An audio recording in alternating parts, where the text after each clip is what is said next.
Between the two of them this year, they're going to make $615,000. You can see their expenses are $193,000, which breaks up into living expense, housing, and debt payments that we discussed.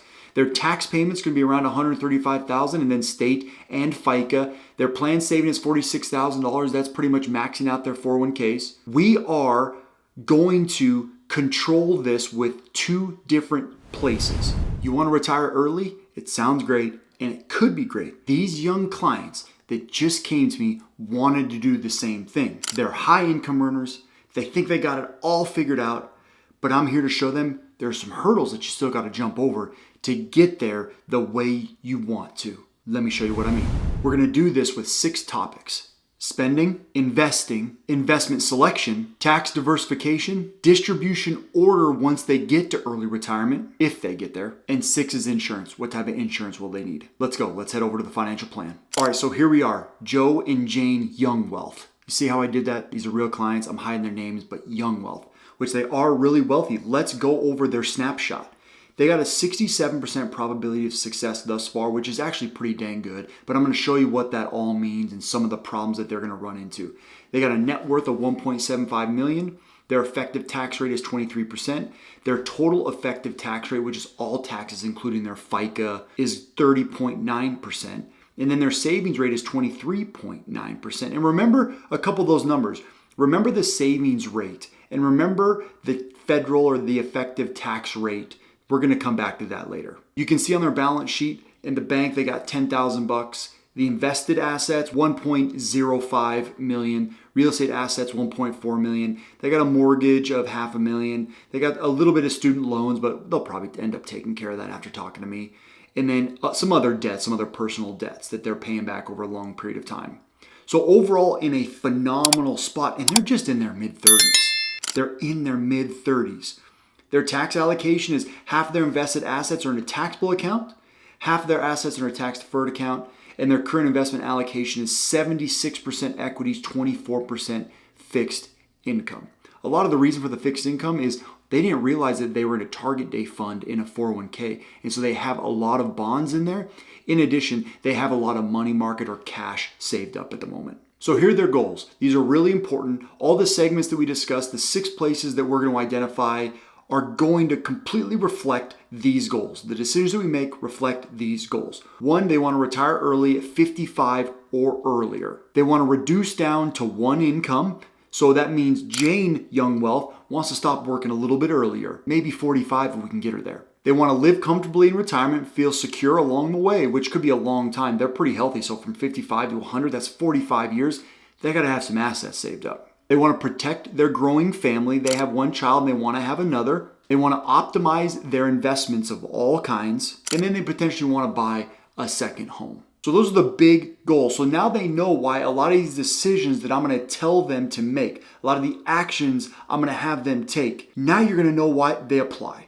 When you got to make that sacrifice, you're going to know why. All right, this is their retirement analysis. And as we said, 67% chance of success in retirement. That's being able to retire both of them right now at age 55. That's our starting foundation. Retire at 55, they're going to spend $12,000 a month, which will be inflation adjusted over the next 20 years. So it's $12,000 now. It's going to be a lot more than that at some point in the future. They're contributing 11% into Joe's 401k and 10% into Jane's, and they're both getting a match from their company. Then they're saving an extra $50,000 a year, and their pre-retirement living expenses are $12,000, and that does not include their mortgages and their car payments. I have that segmented out. So they're spending closer to, let's say, $15,000 a month, and they want to try to maintain something similar to that when they get to retirement. But let me prove to you how important spending is first. What if we just said, okay, you're going to spend less in retirement? What if we reduced it down to $10,000 a month in retirement? This is how important spending is. Just by changing the income, we get you above 80%, which is phenomenal. But I don't want to tell you that. I don't want to tell them you got to spend less. I want you to be able to spend the amount of money that you want to spend, because right now they live a really, really good lifestyle. So I put that back to $12,000. The next place we can go is invest more. They think they could actually probably save $100,000 a year in additional investments in taxable accounts. That right there changes their probability to 79% as well. And you're going to say to me, well, $100,000, what are you talking about? I told you they're high income. Let me show you. Between the two of them this year, they're going to make $615,000. You can see their expenses are $193,000, which breaks up into living expense, housing, and debt payments that we discussed.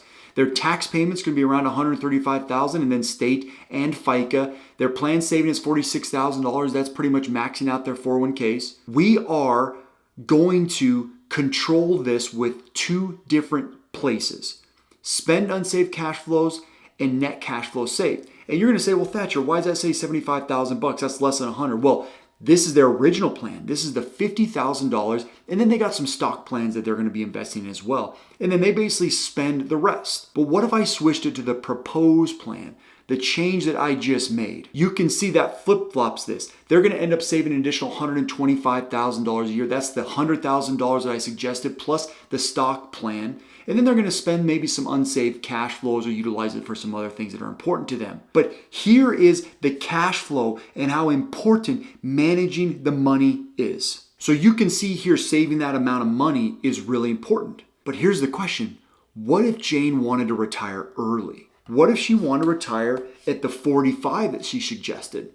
That reduces down their income to one income at age 45. Their probability of success comes way back down. Then that means we have to reduce down their income even with this savings, because once this happens on the proposed plan, you can see here that Joe and Jane Youngwell's plan change quite a bit. The proposal adjusts, but look, we're still at 35 and 33. What if we took it out to when Jane was 46? You can see now they're on one income. The salary is adjusted for Joe over the next essentially 12 or 14 years. They're not investing an extra $100,000 a year. That's one big key, that if you want to retire super early and reduce down to one income, that $100,000 savings is only going to last for about 10 years. So then you ask, what do we do? The initial thing is, okay, what if Joe wants to work to 60 to be able to manage this? How does that help? Initially, it seems like it helps quite a bit. It gets you back up to 70%. But to get you above 80, which is a good target number, I still might have to say, let's reduce down that income just a little teeny tiny bit. But I don't love to do that. So in their particular case, one thing we have to do is change to a more dynamic spending strategy, where if we want to achieve $12,000 a month in retirement, this is just assuming an inflation adjusted method. If we want to get there, we got to change it to a more dynamic spending strategy. I like utilizing the guardrails. This really changes things as far as probability, because that type of retirement for that long, it gives you less control on an inflation adjusted method. But if we adjust to a dynamic spending strategy in retirement, where maybe you get paid more in good years and you have to cut back a little bit in bad years, but you have so much of your investments operating the income distribution, now you have more flexibility in your distribution strategy and making sure you're protected. Sorry, that first segment took a long time, but it's really important to set the stage for how the rest of this functions. So at this point, making Joe work a little bit longer, making Jane work a little bit earlier, keeping their income the same and increasing their savings to $100,000 could work. But now we got to pull Joe back to 55, their initial goal, with a new income distribution strategy. And does that get us closer to 80%? That's exactly what we're looking for. So this is a possibility for them, but they have to continue with some aggressive saving and investing, which leads us to our next point. The savings rate that both of them are utilizing is a 31.9% savings rate. Now, again, this isn't going to last, but it's great to utilize this big of a number as quickly as you can. The rule of thumb is usually around 15 to 20%. I'm going to boost that. We have to aggressively save to be able to support their spending for such a long retirement. They got to have a big bundle of money. They have to make it they have to make it make sense with their investing and their saving to be able to have it prepared for when they need it in retirement. I've also told them that they cannot increase their lifestyle any more than what it's at right now. They have to make sure they hit their savings and investing goals first before they change their lifestyle. They're already set.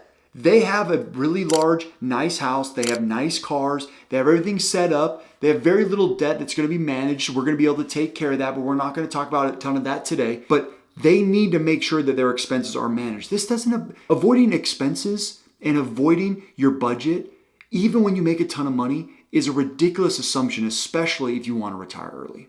The next piece of the puzzle is investment selection. Like I told you, they're at 76% equity, 24% stock. I'm suggesting they're changing their allocation to 90% equity, 10% fixed income. That's going to change their annual return by an extra percent, or about 8.1%. That's historical on a portfolio built in this sort of allocation. So if we go back to the current allocation and I change it to the most aggressive allocation, the 90-10, you can see that that changes their probability of success. It brings it down, and their future net worth, it brings it down just a little bit, but that's okay with their aggressiveness. When they get closer to retirement, we're going to adjust this. So we're not going to keep this at the most aggressive forever. As they get closer to retirement, we're going to reduce that risk back down to probably a 75-25, but they are willing to accept more risk now to build the portfolio. But when we get to retirement, we're going to adjust the allocation. So the allocation is really important on how we navigate through a lot of this. Now we're getting them very close to their goals. We're getting them very close to that retirement that they're looking for. But now we got to talk a little bit about taxes. Remember when I told you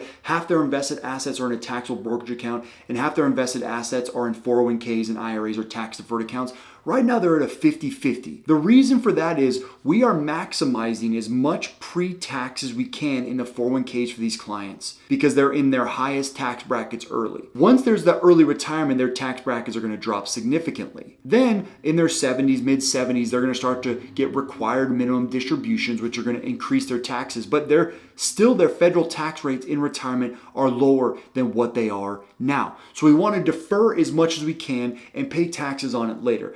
But the importance of this is from this window from about 55 to 75. We need to utilize assets for income. And the best way to access that in these particular client situation is a taxable brokerage account. So that $100,000 a year invested is going to go into a taxable brokerage account to be utilized for income when they need it. More specifically, you can see here their taxable account balance and tax deferred balances as they continue to increase. When they're at that early retirement age, about 55 and 45, they're going to have about $10 million assumedly. That's if they continue contributing, continue working like we planned, the assumed rate of return is built into the system, they're going to have about 10 million bucks. But you can see here that they're going to start to make minor withdrawals until 55 for Joe Wealth.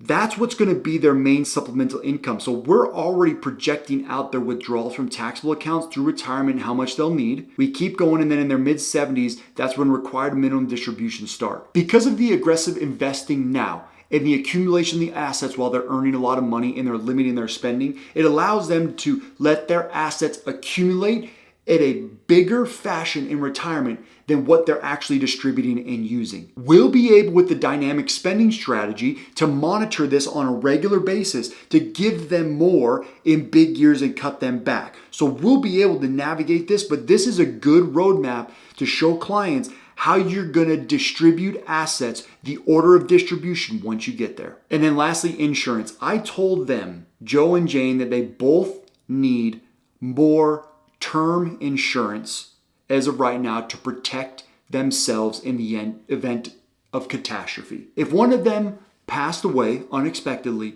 the other one would be left with very limited income and would change these goals dramatically. Having enough term insurance, and they have some work insurance, allows them, because of their health and their age, to get a ton of insurance for very cheap so they can continue their investment strategy. Now, I know at this point you're probably saying, well, whole life's going to be better and you're going to be able to do this and you're going to be able to do that if you utilize whole life. Not necessarily. Whole life, you're going to get far less for a far larger premium. They're not going to be able to invest as much because it's going to be a modified endowment contract, which makes it potentially taxable in the future anyway. Being able to do this gets them to about 20 years of protection that they need to get them retirement to build the net worth. If one of them passed away, doesn't matter, the assets go to the spouse and they can be able to run with that money for the remainder of their life. But in the meantime, to cover the lost income in the event of catastrophe, they need, I told Joe $3 million and I told Jane also $3 million to make sure that they were covered in the event of catastrophe. Remember, Insurance protects you. Insurance protects your goals. I hope this was helpful. We spoke about their spending, their investing, their investment selection, their tax diversification, their distribution order, and insurance. 6 big topics that I went over with them, in addition to about 10 other recommendations that I made with these particular clients that we're going to work on implementing and getting their goals achieved. If you want something like this in your life, the answers to your questions, please feel free to reach out to me. I'm happy to help. Link below. You'll only communicate with me. I am the CFP owner of ProPath Financial, and I specialize in retirement planning. Make sure to like and subscribe. Thanks for watching. We'll see you next time. Once again, I'm Thatcher Taylor, founder of ProPath Financial and certified financial planner. If you're interested in seeing how we help our clients or implement these strategies that you saw in this video, please go to propathfinancial.com. That's www.propathfinancial.com to learn more, and make sure to say hi to me while you're there. We'll see you next time.